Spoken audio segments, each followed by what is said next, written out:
with us Vajra Acharya, who has travelled here with her family all the way from Bhadravati and now going abroad to become a doctor via Dr. Bird.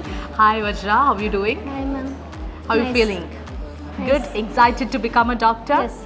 Fantastic. So Vajra, you told me that you're from Bhadravati. Did you try exploring options of becoming a doctor here in India? ಹೌದು, ನಾನು ತುಂಬ try ಮಾಡಿದೆ ಕರ್ನಾಟಕದಲ್ಲೇ seat ಸಿಗುತ್ತೇನೋ ಅಂತ. But ಈ ಸರಿ neat ತುಂಬ tough ಇರೋದ್ರಿಂದ ಮತ್ತು ಜನರಲ್ ಮೆರಿಟಿಗೆ ಸಿಗೋದು ತುಂಬಾ ಕಷ್ಟ ಆಯಿತು. ನಾನು ಬೇರೆ ಆಪ್ಷನ್ ಚೂಸ್ ಮಾಡೋಣ ಅಂತ ಅಂದ್ಕೊಂಡಿದ್ದೆ. ಆಗ ನಂಗೆ ಡಾಕ್ಟರ್ ಬರ್ತ್ನ ಹೆಲ್ಪ್ ಸಿಕ್ತು. ಈಗ ನಾನು ಫಾರಿನ್ ಕಂಟ್ರೀಸಲ್ಲಿ ಹೋಗಿ ಓದ್ಬೋದು ಅನ್ನೋ ಆಪ್ಷನ್ ಸಿಕ್ಕಿದೆ. ಅದಕ್ಕೆ ನಾನು ಬಷ್ಕೀರ್ ಸ್ಟೇಟ್ ಮೆಡಿಕಲ್ ಯೂನಿವರ್ಸಿಟಿನ ಆಯ್ಕೆ ಮಾಡ್ಕೊಂಡಿದ್ದೀನಿ. Fantastic, that's a very good choice. And ಇವಾಗ ಬಷ್ಕೀರ್ಗೆ ಹೋಗೋದಕ್ಕೆ ಎಲ್ಲ ತಯಾರಿ ಎಲ್ಲ ಆಗೋಗಿದೆಯಾ? ಸೆಟ್ ಇನ್ನು ನಡೀತಾ ಇದೆ. ನಿಮ್ಮ ಎಕ್ಸ್ಪೀರಿಯನ್ಸ್ ಹೆಂಗಿದೆ? ನಿಮ್ಮ ಮಗಳನ್ನ ಇವಾಗ ಡಾಕ್ಟರ್ ಬರ್ತ್ ಕಡೆಯಿಂದ you are sending to Bashkir state university. ಒಳ್ಳೆ ಅಡ್ವೈಸ್ ಕೊಟ್ಟಿದ್ದಾರೆ ಮೇಡಮ್, ಮಾರ್ಗದರ್ಶನ ಚೆನ್ನಾಗಿದೆ. ನಮ್ಮ ಫ್ರೆಂಡ್ಸ್ ಮಗಳು ಹೋಗಿದ್ದಲ್ಲ, ಹಾಗಾಗಿ ಅವರ ಆಧಾರದ ಮೇಲೆ ಮತ್ತೆ ಸೊ ಅವರು ಡಾಕ್ಟರ್ ಬರ್ತ್ ಕಡೆಯಿಂದನೇ ಹೋಗಿದ್ದಾರೆ.